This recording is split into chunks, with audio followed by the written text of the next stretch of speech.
사도행전 20장 24절 같이 읽겠습니다. 나의 달려갈 길과 주 예수께 받은 사명, 하나님의 은혜의 복음을 전가한 일을 마치려 하면은 내 생명을 귀한 것으로 여기지 아니하노라. 아멘. 오늘 이 본문 말씀은 바울 사도께서 저기 안디옥에서부터 아시아 유럽으로 1차, 2차, 3차 전도 여행을 마치고 마지막 예루살렘을 향하여 가는 과정입니다. 바울은 전도하면서도 내가 로마도 보아야 하리라 그랬어요. 로마에까지 가서 전도하게 될 것을 꿈을 꾸었습니다. 우리가 2022년도 새해를 맞이한 이때에 우리도 한 해 동안 하나님의 영광을 위하여, 아버지의 영광을 위하여 헌신하며 또 주님의 축복을 바라는 소망, 꿈을 가져야 되겠습니다. 이 바울은 이제 이번에 예루살렘에 올라가면은 또 이제 마지막이 될 것을 알고 작별 인사를 에베소 장로들과 함께 나누는 거예요. 이 에베소에 가지는 아니하고 저 유럽에서 아시아로 배 타고 건너와 가지고 밀레도에서 밀레도라는 곳에서 사람들을 에베소에 보내 가지고, 에베소 교회가 큰 교회거든요. 거기 장로들을 밀레도로 불러 가지고 거기서 이제 보라, 이제 나는 심령의 매임을 받아 예루살렘으로 가는데 거기서 무슨 일을 만날는지 알지 못하노라 그랬어요. 그러면서 오직 성령이 각 성에서 내게 증거하여 결박과 환난이 나를 기다린다 하시나. 그리고 나의 달려갈 길과 주 예수께 받은 사명, 곧 하나님의 은혜의 복음을 전하는 일을 마치려 하면은 나의 생명을 조금도 귀한 것으로 여기지 아니하노라. 이렇게 복음을 위하여 나아가는 바울의 모습. 우리가 호세아 7장에서 하나님 여호와를 알자, 힘써 여호와를 알자고 했어요. 우리가 하나님을 안다는 것이 하나님이 계시다는 것을 아는 정도의 아는 것이 있고, 마치 우리 가정에 어린 아이가 태어나면은 어렸을 때는 아무것도 모르잖아요. 그 어렸을 때에 유모를 통해서 양육을 받으면은 그 유모가 어머니 부모인 줄 알고 그렇게 성장할 수도 있죠. 그러나 장성한 이제 소년이 되고 청년이 되고 그러면은 부모님이 누군지도 알고 낳으시고 기르시는 은혜도 알고 또 더 장성한 성숙한 청년이 되면은 부모님이 자녀를 향하여 무엇을 원하시는가 마음으로 육신적으로 부모님을 공경하고 평안히 공개할 수 있는 그런 성숙한 자녀들이 되잖아요. 이와 같이 하나님 앞에서도 우리 그리스도인들이 초보 신앙 초신자일 때는 그냥 하나님이 계신 것만 해도 하나님이 창조주이시고 하나님이 우리를 구원해 주셨다는 그것만 해도 얼마나 감사할 일입니까? 천국 백성이 된 그것만 해도 귀한 일이죠.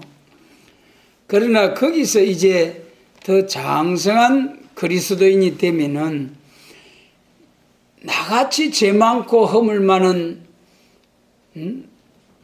나를 값없이 공로 없이 제사함을 주시고 하나님의 자녀 삼아 주신 그 은혜가 감사해서 알지 못하는 사람들에게 이 복음을 전해서 같이 복받게 하고자 하는 우리 예수님께서도 그저 받았으니 그저 주어라 하신 말씀과 같이 우리가 은혜 받은 것을 다른 사람과 나누어서 다른 사람 복받게 하고자 하는 이런 사명감이 이제 솟아나게 되고, 그리고 더 나아가서 하나님의 거룩하신 뜻이 무엇인가를 깨달아 가지고 그 하나님의 뜻을 이루어드리기 위해서 하나님의 말씀을 바로 깨달아서 순종할 수 있는 성도, 최고의 귀한 은혜이지요. 그러므로 우리가 여호와를 알자, 힘써 여호와를 알자, 여호와를 정말 깊이 있게 넓이 있게 하나님의 위대하심과 참 그 높고 깊은 은혜를 바로 깨닫고 그 하나님이 주신 은혜가 너무나 고맙고 감사해서 그 하나님의 영광을 위하여 죽도록 충성하는 헌신할 수 있는 거룩한 성도가 되는 것이 참으로 귀한 일이지요.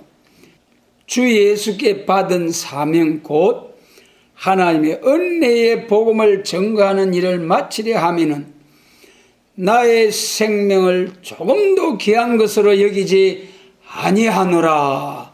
할렐루야. 오늘 우리 마음 속에 모든 심령 속에 이러한 사명감으로 가득가득히 채워주시기를 원합니다. 여러분, 우리가 모두 이런 주 예수께서 주신 사명을 위하여 나의 생명을 조금도 귀한 것으로 여기지 아니하는 작은 일에 맡은 일에 충성을 하고 잠든 영혼 깨우쳐서 쑥물 먹고 죽은 양떼 영육으로 살려서 새시대로 인도하는 사명, 크게 말하면은 세일역사, 동방역사, 세일역사, 동방역사, 좀 더 그렇게 영육구원의 역사, 예수님의 재림을 영접할 교회로서 성도로서의 사명. 그런데 조금 더 생각해 보면은 우리가 동방역사 하면은 계시록 7장에서 살아 새시대 가는 과정에서 두 길이 있잖아요. 하나님의 인치심을 받은 종의 길과 하나님의 인치심을 받은 종들이 나와서 세계적으로 쫙 복음을 전할 때에 셀 수 없이 나오는 큰 흰물이. 그래서 여러분, 두 영육 구원의 두 사명, 입맞은 종의 왕권의 영광, 또 셀 수 없는 큰 물의 종족의 영광. 거기서 이제 우리는 하나님의 입맞은 종의 사명을 위해서 하나님께서 우리를 불러주셨잖아요. 지금 우리가 부르심을 입은 사람들은 그 입맞은 종 사명자들 중에서도 우리가 우리 하나님의 종들의 이마에 인치기까지 하신 말씀, 우리가 하는 그 선구적인 사명자, 여러분, 우리가 입맞은 종이 나오는 과정이 1260일 연한 동안에 입맞은 종이 나오죠. 그런데 그러면 우리는 지금 그 1260일 예언 기간에 들어가지 않았으니까 우리는 아무 준비 없이 그냥 그 날만 기다리면 되지 않느냐, 그렇게 생각할 수도 있어요. 그러나 하나님께서 선구적인 사명자들을 위해서 이사야 42장 9절에 보라, 전에 예언한 일이 이미 이루었느니라, 이제 내가 새 일을 구하노라. 그 일이 시작되기 전에라도 내가 너희에게 이르노라 그랬거든요. 무슨 말씀이냐 하면은 새 일을 구하는데, 새 일을 구하는 것은 1260일이죠. 그때 세계적으로 새 일을 다시 예언하고 구하게 됩니다. 그런데 그 구하는 1260일 예언하는 그 일이 시작되기 전에라도 너희에게 이르노라. 지금 우리가 그러한 때에 살고 있는 거예요. 1260일 전삼년반 시작되기 전에 하나님께서 선구적인 사명자들을 위하여 하나님께서 일러주시는 은혜가 있다. 그 은혜를 받은 우리들입니다. 여러분, 그래 우리의 사명이라는 것은 재림을 영접할 교회 성도의 사명, 재림을 영접하기 위해서는 동방역사를 통해서 재림을 영접하게 된다. 동방역사에는 입맞은 종으로서 새 시대 가는 길과 또 그들의 전도를 받고 종족으로서 새 시대 가는 길이 있다. 그 중에 입맞은 종 변화성도가 나오는 것은 1260일 예언기간인데, 그 예언한 기간이 이르기 전에 우리에게 일러주신다는 말씀과 같이 지금은 우리가 전삼년 역사 시작되기 전에 우리가 이 복음을 받아가지고 우리가 무장을 하고 있는 거죠.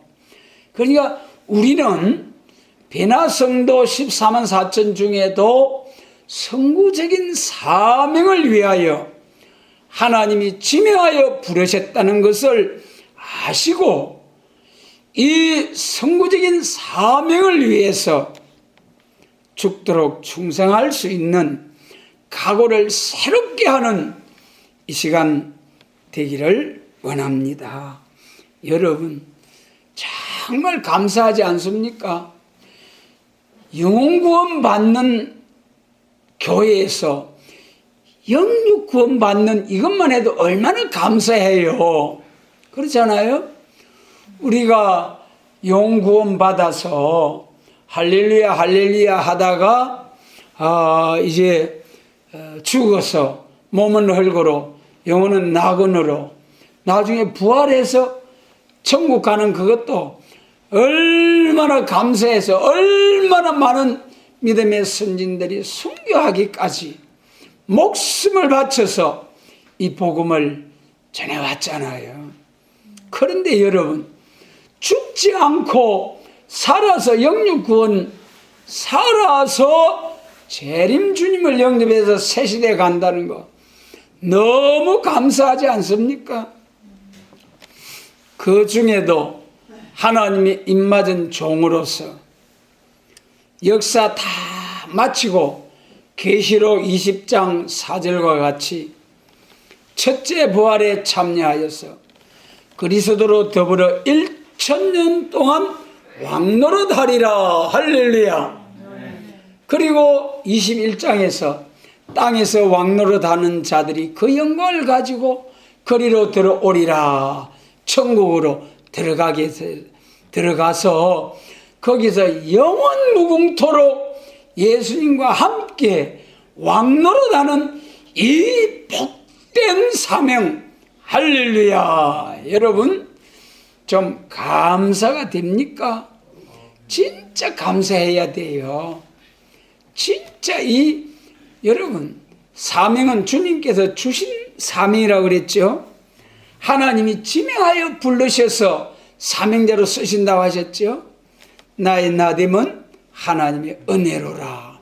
오늘 우리가 오늘이 있기까지 인도하신 이가 전능하신 주님이십니다. 너희가 나를 택한 것이 아니고 내가 너를 택하여 세웠나니. 여러분, 전적인 하나님의 은혜입니다. 이 사명을 확실히 하고 오늘날 우리가 이 사명, 이 복을 받게 하기 위해서 알지 못하는 사람들을 깨우쳐야 할 사명, 예. 다 같이 할렐루야 할렐루야 하나님의 자녀로서 지금은 천국 복음을 전하는 교회나 영원한 복음을 전하는 교회나 지금은 전환기이기 때문에 이 짝에도 저 짝에도 다 하나님이 은혜를 내리시지만은 1260일 딱 예언하는 그 시기가 들어가면은 하나님이 어떻게 하십니까? 계시록 11장에서 하늘을 닫아 두 증인이 나와서 다시 예언하게 될 때에 하늘을 닫아 1260일 동안 비오지 못하게 하고 원하는 대로 재앙으로 땅을 치는 전삼년반의 역사가 있죠. 그러니까 그날이 오기 전에 또 그 기간 동안에 우리가 많은 사람을 인도해야 하지 않겠습니까? 여기서 우리가 사명의 차이점, 십자가의 도를 전하는 은혜시대 교회와 야곱의 도를 전하는 우리 세일교회의 사명의 차이점을 한번 생각해 보도록 하겠습니다. 사도행전 1장 21절로 22절 말씀입니다.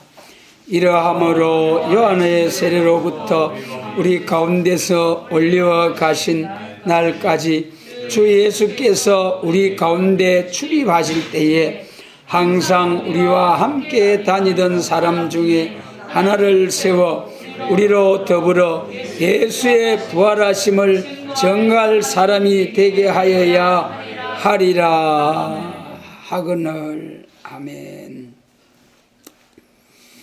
여기서 이제 초대교회 사도들의 사명에 관한 말씀이죠.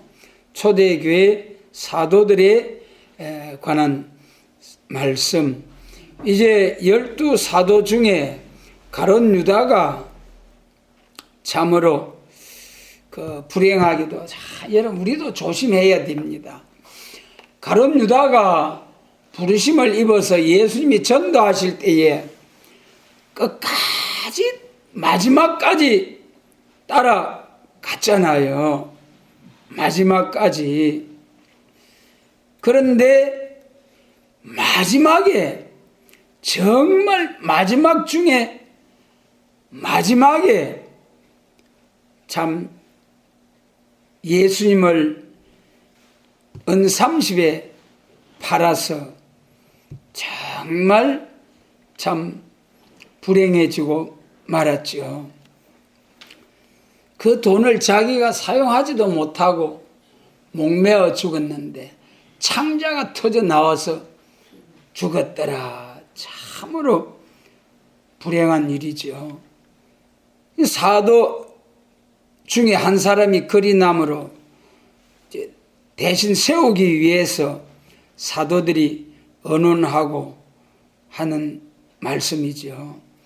12사도의 한 사람으로 포함되기 위한 자격을 먼저 말할 때에 첫 번째로 여기 이제 세례 요한의 증거로부터 우리 가운데서 올리워 가신 날까지, 그래서 세례 요한이 예수님을 증거한 것이 요한복음 1장 29절 보라 세상 죄를 지고 가는 하나님의 어린 양이로다. 많은 사람들은 전부가 나사렛 목수의 아들 예수가 아니냐 그랬는데 세례 요한은 딱 볼 때에 세상 죄를 지고 가는 하나님의 어린 양 메시아 그리스도시다. 그러면서 마태복음 3장에서 예수님이 이제 세례 받으러 나오실 때에 아이고 제가 세례를 받으려 할 텐데 제일로 나오시나이까. 예수님이 우리가 이렇게 하여 하나님의 의를 이루는 것이 합당하니라. 그 말씀을 듣고 세례 요한이 예수님에게 침례를 주시죠. 그래가지고 이제 세례요한이 예수님을 엘리야의 사명으로 아비의 마음을, 자녀의 마음을 아비에게로 돌이키게 하는 역사가 시작된 거예요. 그때부터 예수님이 메시아 그리스도라는 것을 딱 믿고 인정하고 따라 나온, 그때부터 나와가지고 3년 동안 쭉 같이 다니면서 복음을 전하는 걸 친히 이적을 행하시는 것을 보고 정말 예수님이 메시아라는 것을 확증하고 마지막 부활 성천할 때까지 같이 다니던 사람 중에 하나를 택하신다. 그러니까 이 사도의 자격은 세례요한의 증거로부터 성천하실 때까지 끝까지 함께한 자 중에서 택한다는 거예요. 여러분, 오늘날 우리가 이 복음을 받아가지고 쭉 같이 이렇게 신앙생활을 한다는 거 참으로 귀한 일입니다. 여러분, 그리고 그 사람 중에 하나를 세워 우리로 더불어 예수의 부활하심을 증거할 사람이 되게 하여야 하리라 하거늘. 그러니까 사도의 자격은 은혜시대 교회의 선구적인 대표적인 사명자의 자격은 뭐라고 했습니까? 세례요한의 증거로부터 성천할 때까지 같이 다니던 사람. 그 다음에 사명은 뭐라고 했습니까? 부활을 증거하게 하여야 하리라. 이거 뭐 부활을 증거한다면은 뭐 예수님의 동정녀 탄생에서부터 십자가, 부활, 성천, 성신강림까지가 다 포함되는 거죠. 우리가 예수님 십자가 하면은 뭐 또 마찬가지로 다 포함되듯이, 그래서 부활을 증거할 사람이 되게 하여야 하리라. 그러니까 이 은혜시대 교회는 부활을 증거하는 교회, 부활을 증거하는 교회가 그것이 사명이다. 이것을 오늘날 이제 은혜시대 교회로서 교회 인도자들이 이것을 좀 바로 알면은 얼마나 좋겠습니까?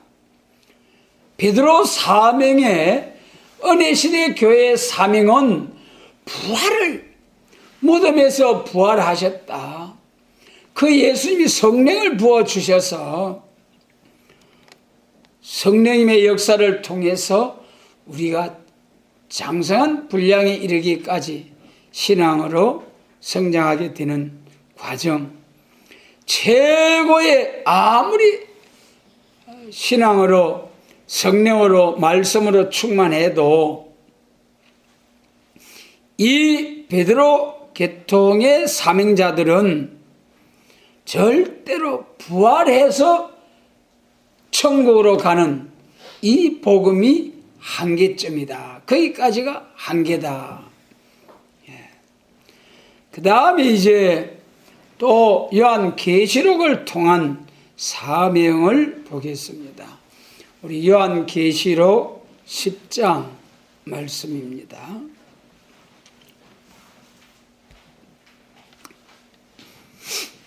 요한계시록 10장 7절로 11절을 같이 읽겠습니다.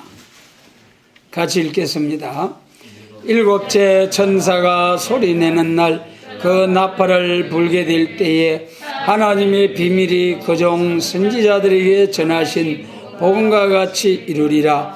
하늘에서 나서 내게 들리던 음성이 또 내게 말하여 가로되 네가 가서 바다와 땅을 밟고 섰는 천사의 손에 펴 놓인 책을 가지라 하기로, 내가 천사에게 나아가 작은 책을 달라 한적 천사가 가로되 갖다 먹어버리라. 내 배는 쓰나 내 입에는 꿀같이 달리라 하거늘 내가 천사의 손에서 작은 책을 갖다 먹어버리니 내 입에는 꿀같이 다나 먹은 후에 내 배에서는 썩게 되더라.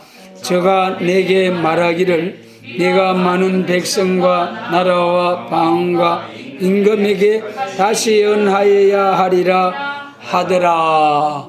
아멘. 할렐루야. 여러분, 이 7절로 11절까지의 말씀이 참으로 얼마나 귀하고 복된 사명인지요. 여기 이제 작은 책을 천사에게 나가서 작은 책을 가지라 하기로 작은 책을 달라 한즉 먹어버리라. 배에는 써나 입에는 꿀같이 달리라. 요게 이제 비밀이죠. 비밀. 천사에게 작은 책은 우리 계시록 1장에서 예수 그리스도의 계시라. 예수 그리스도의 계시. 이제 천사에게 주고 요한에게 주고 그 다음에 이제 받아서 기록해서 오늘 우리에게까지 이 말씀이 전해져 왔습니다.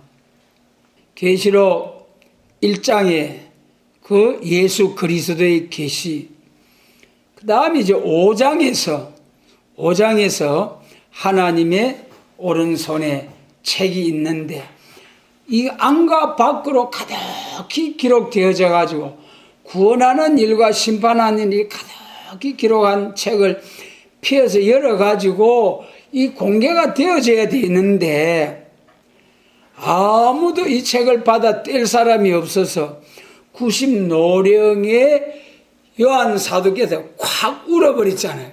그러니까 천사 중에 하나가 나와서 유대 지파의 사자 다윗의 뿌리가 이겼으니 이 책과 7인을 떼시리라. 할렐루야.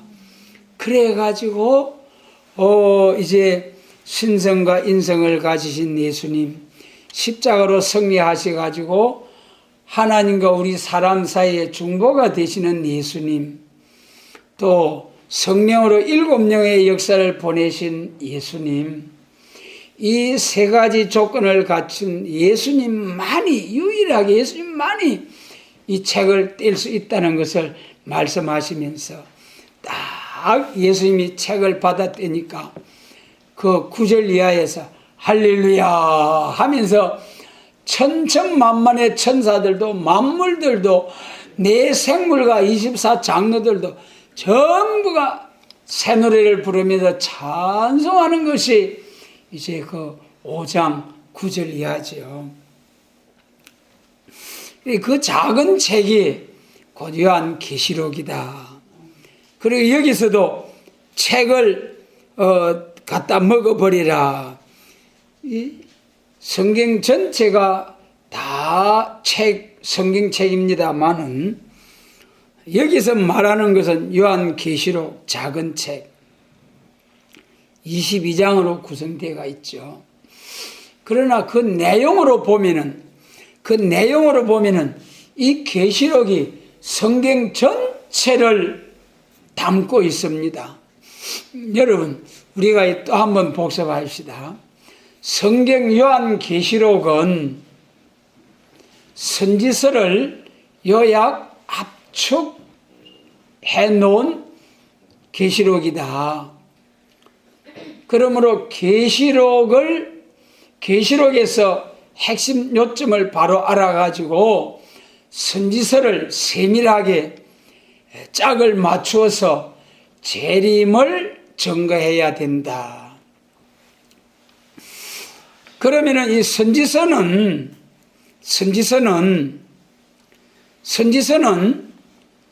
초림과 재림을 다 포함하고 있다. 초림에 관한 것은 복음서와 편지서지요.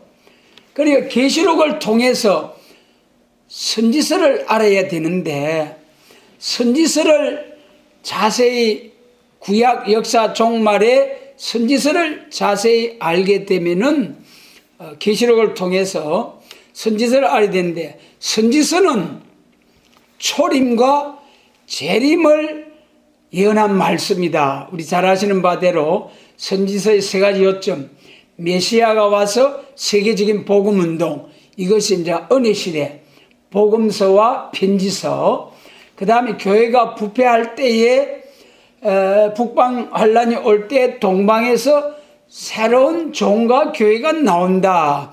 이때부터는 이제 재림에 관한 계시록과 선지서, 그리고 새로운 종과 교회가 나와서 다 전하고 나면은 예수님이 재림하셔서 심판과 새 시대가 온다.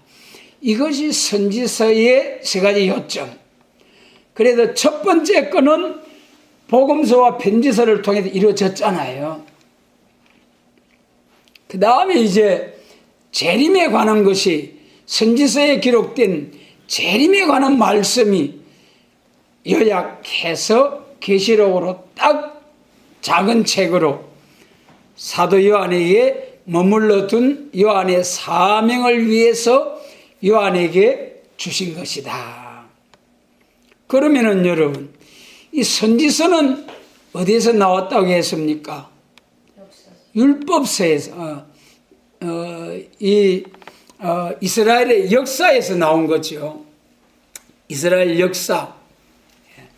이스라엘 역사가 흥하고 쇠할 때에, 흥하면은 하나님 복을 주시고, 또 그전에 배반하면은 이웃나라 강대국들을 쳐서 막 하는 거예요.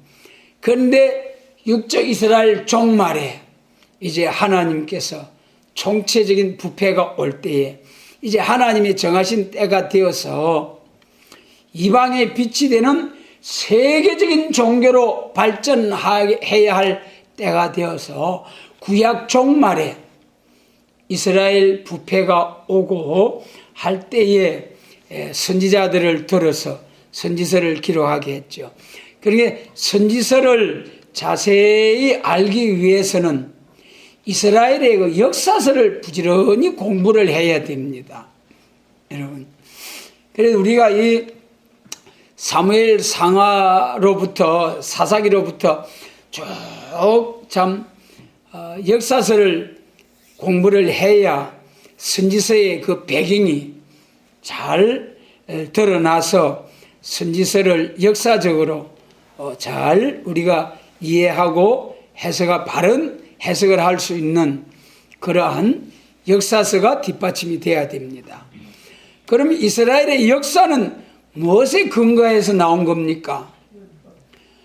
모세가 시내산에서 받은 율법을 잘 지키면은 흥하고, 지키지 않으면은 쇠하고, 율법에 의해서 이스라엘의 역사가 쭉 진행되어졌다. 그러면은 이 율법을 또 세 가지로 요약하면 뭐라겠습니까? 첫째, 선민행정법. 그 다음, 성전도행법. 제사법. 속죄, 제사법. 이것을 잘 지켜 행할 때는 이스라엘이 흥하고, 지켜 행하지 못할 때는 하나님이 주변 강대국들을 들어서 애굽, 아수르, 바벨론, 메데파사, 헬라 이런 강대국들을 들어서 막 이스라엘을 괴롭힌 거죠. 이스라엘 괴롭힌 거예요. 그러므로 이스라엘의 부패가 뭐고, 이스라엘이 거룩하고 부패하고 속화되고 한 이것을 알기 위해서는 모세의 율법을 딱 거울에 비춰놓고 이스라엘이 살아온 것을, 역사를 비교해 보면은, 야, 이 부분은 율법에 따라 순종했기 때문에 이 왕 때는 복을 받았다. 또 이 왕은 악을 행하고 우상 숭배하고 하나님의 율법을 저버렸기 때문에 이렇게 벌을 받았다. 그런데 역대하 36장 말씀에 보면은 마지막 유다를 에레미야 선지자와 같이 마지막 선지자들, 눈물의 선지자를 보내가지고 이사야 선지를 보내가지고 회개하라 하고 예레미야 선지자들을 통해가지고는 이제는 하나님이 끝장을 낸다. 끝났다. 하나님이 결정이 바벨론 포로로 결정이 났다. 그러니까 애굽으로 가지 말고 바벨론으로 가거라. 바벨론으로 가거라. 눈물의 선지 예레미야가 그렇게 예언을 했죠. 역대하 36장에서 참으로 예루살렘의 죄악이 만회할 수 없도록 되어서 바벨론을 보내가지고 3차에 거쳐서 포로되게 하시고 70년 동안 예루살렘이 안식년을 누린과 같이 폐허가 되었더라 그랬습니다. 그러므로 선지서가 나오게 된 것은 선지자들이 책망하면서 앞으로 될 일을 소망의 말씀으로 준 것은 율법에 의해서 나오게 되었다. 그러면은 이 율법은 어디서 나온 겁니까? 율법의 근원은, 율법의 근본은 어디입니까? 창세기 15장. 아브라함을 통해서 언약하실 때 내 자손이 이방의 객이 되어서 400년 동안 4대 동안 괴롭힘을 받다가 많은 재물을 이끌고 돌아오리라 그랬잖아요. 그래서 그 민족적인 언약대로 이제 요셉 때에 애국으로 팔려간 거죠. 여러분, 요셉이 그 형제들의 미움을 받아서 팔려갔지만은 요셉이 꿈을 꾸고 형제들한테 자랑을 해가지고 그래가지고 미움을 받았습니다만은 그 꿈을 간직했겠지만은 애국으로 팔려갈 때에 야 신난다. 이방에 객이 된다고 했으니 내가 애국에 내려가서 이제 총리가 되고 그래가지고 이 말이지 12 별들이 해달 별이 엎드려 절하게 하는 그 말씀이 이루어지게 되겠구나. 할렐루야. 그러면서 요셉이 갔겠느냐 그 말이에요. 모세가 광야 40년 생활을 할 때에 내가 이 광야 생활을 통해서 이스라엘을 회복하게 될 낀데 그런 희망을 가지고서 광야 양치기 목자를 했느냐? 그거 아니잖아요. 갑자기 하나님이 나타나서 모세야 가서 이스라엘 해방시키도록 해라. 이거 안 됩니다요. 나는 못합니다요. 나는 입이 둔합니다요. 2번이나 그런 거 하나님이 혼을 내면서 가라. 그래서 순종해야 돼. 그러니 참으로 내일 일을 알지 못하는 우리 인생들이에요. 그래서 오늘날 우리가 좀 답답하고 왜 이런 일들이 나에게 닥칠까?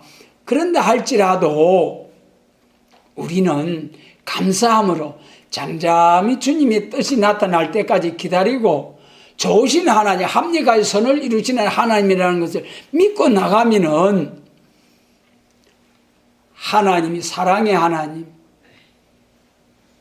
하나님이시기 때문에 절대로 징계는 있어도 택한 백성을 멸망하라고 쳐서 거꾸로 터리는 일은 없다. 고난의 풀물을 통과해서 하나님의 영광을 위해서 쓰시려고 고난의 풀물을 통과하는 것 뿐이지 절대로 멸망케 하시는 하나님은 아니시다. 그러면은 창세기 15장에 그 아브라함에게 모세가 율법을 받게 된 언약, 민족적인 언약은 또 어디서 나오느냐? 그것을 올라가면은 창세기 12장 아브라함을 불러서 너는 복의 근원이라 천하 만민이 내 자손을 통해서 복받는다 그랬잖아요. 그래서 그 아브라함을 불러서 이제 구체적으로 언약을 세울 때 창세기 12장에서 복의 근원이다 해놓고 두 가지 복을 약속하셨잖아요. 민족적인 언약과 세계적인 언약. 창세기 15장의 민족적인 언약, 22장의 세계적인 언약. 그 민족적인 언약은 예수님 오심으로써 육적 이스라엘로서 끝났고, 세계적인 언약이 선지서를 통해서 이제 예수님 재림까지 쫙 예언이 된 거죠.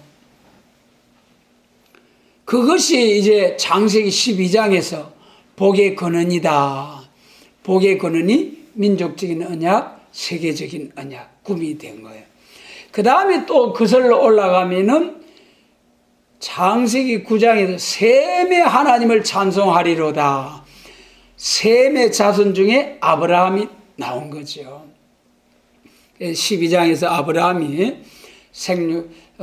복을 받게 된다.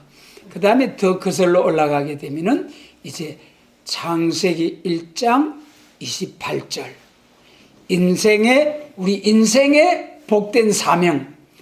하나님이 천지를 창조하셔놓고, 다 만물을 창조하셔놓고, 사람을 위해서 다 주셔놓고, 딱 축복하실 때에 생육, 번성, 충만, 땅을 정복하고 다스리라. 여러분, 우리 인생의 복된 사명이 생육, 번성, 충만, 땅을 정복하고 다스리라는 말씀이에요. 그러니까 계시록부터 창세기 1장 28절까지 그슬로 올라가면 쫙 하나님의 창조의 목적이 딱 나타나는 거죠. 이 인생의 복된 사명을 위해서 시대마다 하나님이 법을 주시고, 마지막 때에 말일의 동방 역사를 통해서 창세기 9장에서 셈의 하나님을 찬송하리로다. 아시아 셈의 장막에서 하나님의 인치는 역사를 통해서 사도 요한의 보아내게 우리의 아들 레자의 복된 사명을 위해서 하나님께서 우리를 지명하여 부르시고 이날까지 무장케 하신 그 은혜 참으로 감사를 드립니다. 다시 우리 이제 결론으로 계시록 10장 7절 작은 책 계시록을 말씀드리다가 창세기 1장까지 우리가 거슬러 올라가 봤습니다. 그러면 여기 10절에서 작은 책을 갖다 먹어버리니 내 입에는 꿀같이 나나 먹은 후에 내 배에는 썩게 되더라. 계시록, 여러분, 에덴 동산이 회복된 새 시대가 오지요. 또 우리에게 능력과 건세 역사, 물과 불이 당치 못하는 철장 건세를 주셔서 입술의 기운으로 악인을 죽이고 입에서 불이 나서 원수를 소멸하는, 원하는 대로 재앙으로 땅을 치는 건세를 주시죠. 청량의 건세로, 또 이제 청량의 역사로, 건세 역사로 교회 통일, 세계 통일. 그 다음 이제 들림받았다 지상 강림에서 에덴 동산이 회복된 세상 나라가 우리 주와 그 그리스도의 나라가 되는, 그리스도의 왕국 건설을 위해서 헌신 봉사 입맞은 종으로 1260일 충성했다는 조건으로 그리스도로 더불어 1000년 동안 왕노릇하게 될 복된 말씀, 좀 입에는 꿀과 같이 달다고 하신 말씀처럼 좀 감사합니까? 여러분, 얼마나 감사한지요. 그리고 계시록을 통해서 소망이 확실해지고 은혜가 충만해져야 됩니다.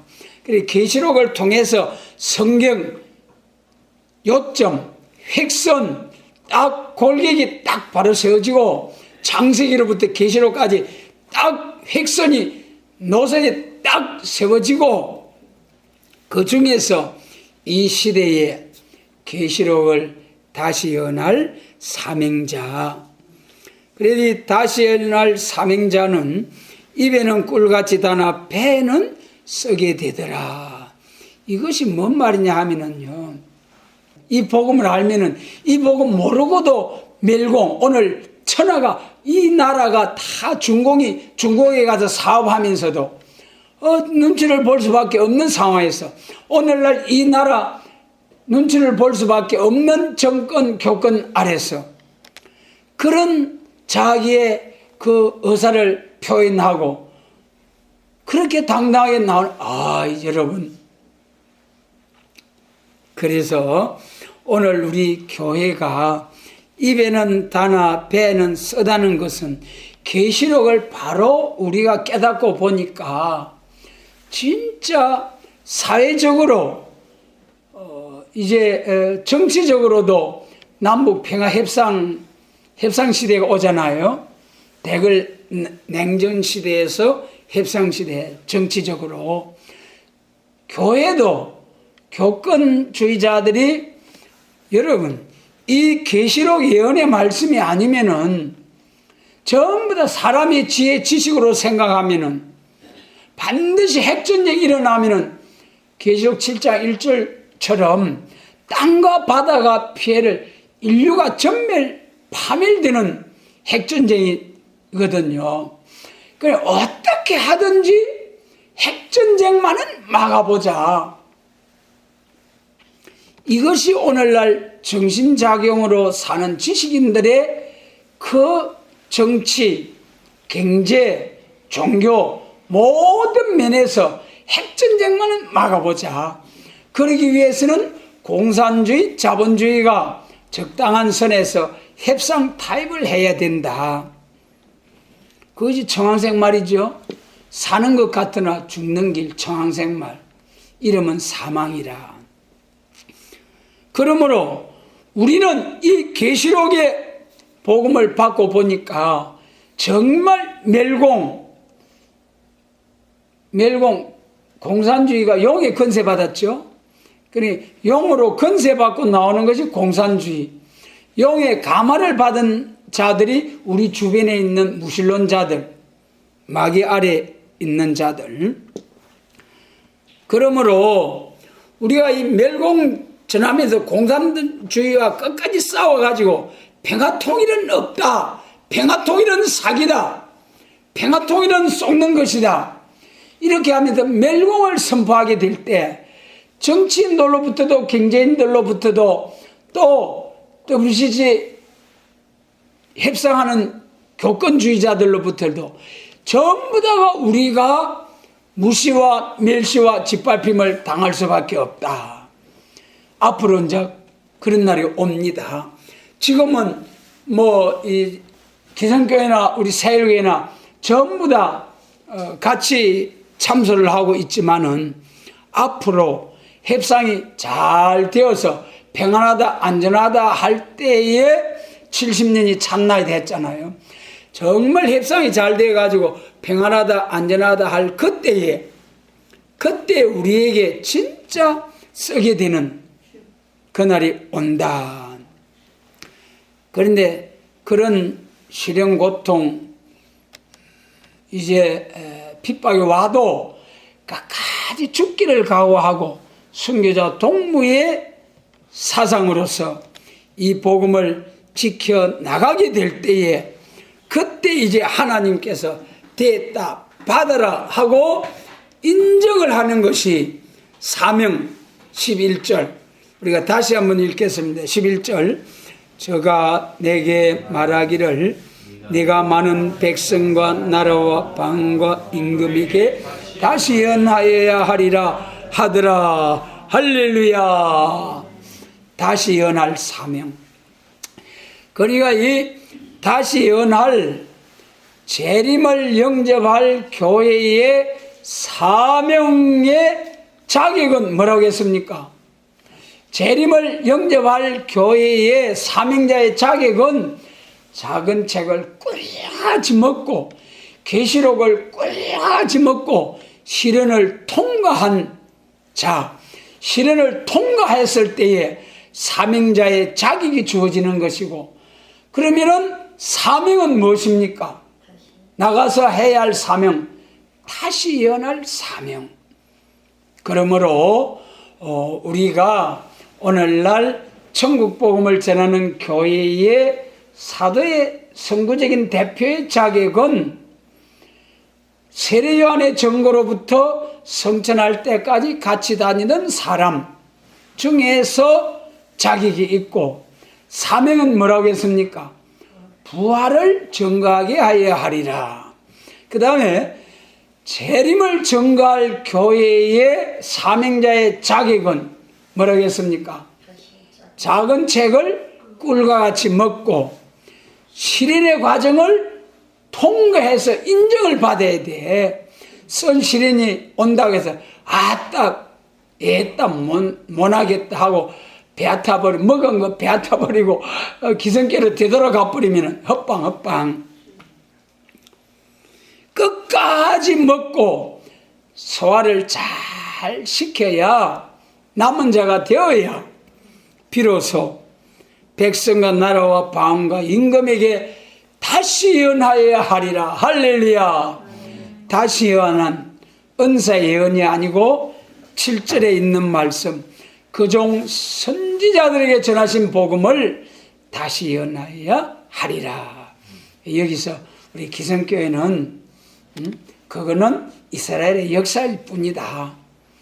구약 바빌론 포로에서 해방받고 돌아온 그 역사로서 다 성취된 예언이다. 그러므로 오늘날 교회는 복음서와 편지서만 잘 읽고 신앙생활 잘하면은 예수님 재림 영접한다. 그러면서 선지서를 무시해요. 그러나 반드시 선지서 계시록 10장 7절 선지자들에게 전하신 복음과 같이 이루리라. 이 비밀을 알게 하신 하나님 감사를 드립니다. 그러므로 바울 사도께서 정말 이제 아시아 유럽 전도 3차까지 여행을 다 마치고 이제 내가 예루살렘을 가면은 어떻게 될지, 어떤 위험을 기다릴지 모르겠다. 그래가지고 그 에베소 장로들이 말리는데도 그래도 내가 목숨을 조금 더 귀한 것으로 여기지 아니하노라. 그러면서 이제 아시아로 건너와가지고, 그리고 거기서 또 예언자가 있었어요. 그래가지고 그 바울의 띠를 풀어가지고 자기 매가지고 이 띠 임자를 예루살렘에 올라가면은 잡아가지고 이방인들에게 붙이겠다. 유대인들이 이방인들에게 붙이겠다. 그것이 이제 가이사 황제 앞에 재판받게 가게 된다는 그 예언이에요. 그러니까 가지 마시오. 예루살렘에 가지 마시오. 바울을 붙들고 울면서 간청을 하면서 가면 죽습니다. 이방인들한테 붙여서 막 죽습니다. 가지 마시오. 그래도 바울은 죽기를 각오하고 예루살렘으로 가서 맞아 죽을 뻔하다가 거기서 로마 가이사 황제의 재판을 받기를 원하나이다. 그래가지고 재판받으러 로마에까지 가면서 그 군사에 딱 보호를 받아가지고 거기서 재판받으면서 로마에서 복음을 전하게 된 그 바울의 사명감, 오늘 우리에게도 이 동방 역사를 위한 사명, 그 중에도 임받은 종, 그 중에도 선구적인 그 세일을 구하는 일이 시작되기 전에라도 너희에게 이르노라 하신 말씀대로 참 우리가 이 선구적인 사명을 위해서 부르심을 받았다는 것을 알고 올해의 이 사명을 위해서 작은 책을 꿀같이 계시록 많이 보고 선지서 많이 보고 역사서 많이 보고 그래가지고 선구적인 사명자로 딱 인정을 받고